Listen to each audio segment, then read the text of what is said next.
Hey everybody, Patrick here once again from the Dance Dojo, and I'm going to be addressing a question we had by one of our online students, and that is, what is the fastest way for me to progress in dance?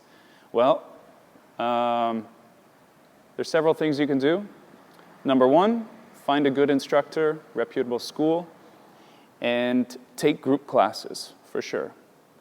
Now, when I say find a good instructor, there are instructors who are very clear in explaining what they know, but if what they know is very limited, then you're going to be limited to that. So find an instructor who if you find that they only have beginner classes, then there's probably only so far they can take you. But if they have a developed curriculum where they have beginner and they have everything in between, all the way up to advanced and performance and competition, then whether you are interested in competing or performing, but it just goes to show that their knowledge is a lot more complete.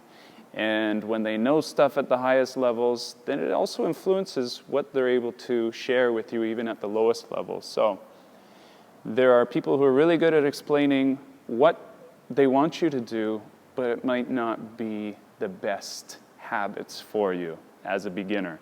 And may as well learn right from the beginning good habits and eliminate having any bad habits. So that's what I say when finding a good school and instructor. The best thing you can do is go out to the local community and find out what the actual dancers say, where they recommend you go. So then with group classes are the best bang for your buck. You could take private lessons, but you'll probably only do that for so long unless you have unlimited funds. We have people who are really gung-ho and they want to learn and take a ton of private lessons, but in private lessons you don't get enough practice. That is, private lessons are more for being able to give details from the things that you learn in your group classes. Also in group classes you have a ton of different people that you can meet and dance with. Now, to meet and dance with, that is also really important. That brings us to our next point. You also want to have practice partners. So become a part of the community, go out and social dance for one, as well as have practice partners, and generally you can find them from your classes. They are working on this exact same techniques you are, so you guys can get together and practice on those techniques you're both working on.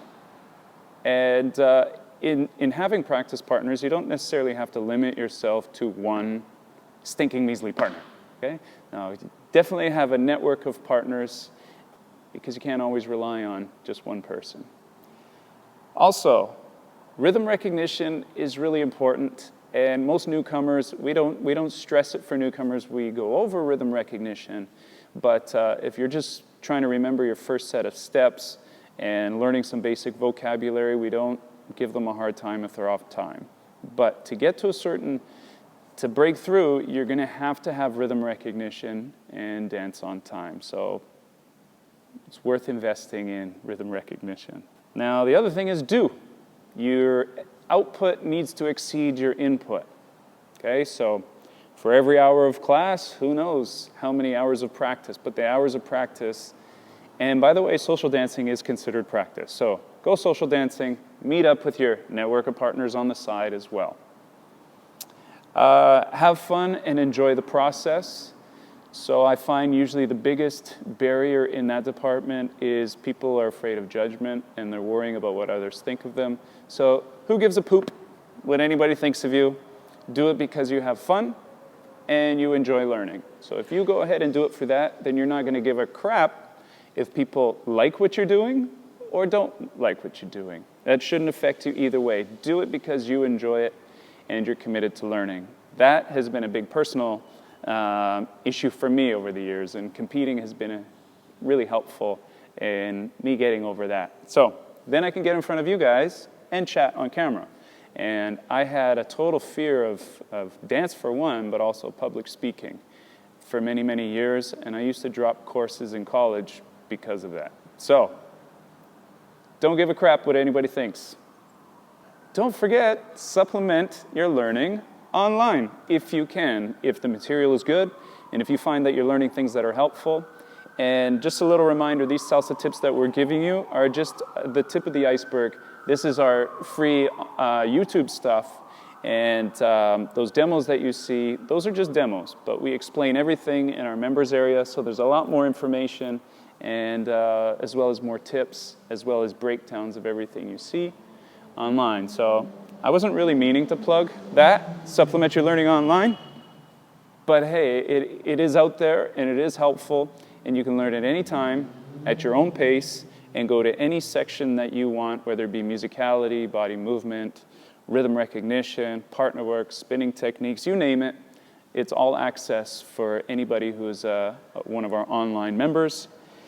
You have access to all of that stuff in our members area. So, again, what is the fastest way for me to progress in dance?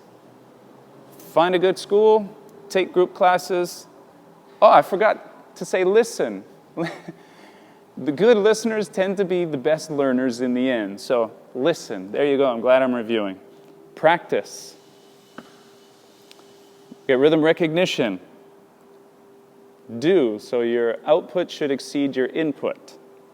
Have fun and enjoy the process, and don't care what anybody thinks. And you can supplement your learning online, of course, at thedancedojo.com. So good luck. I hope that gives you some direction.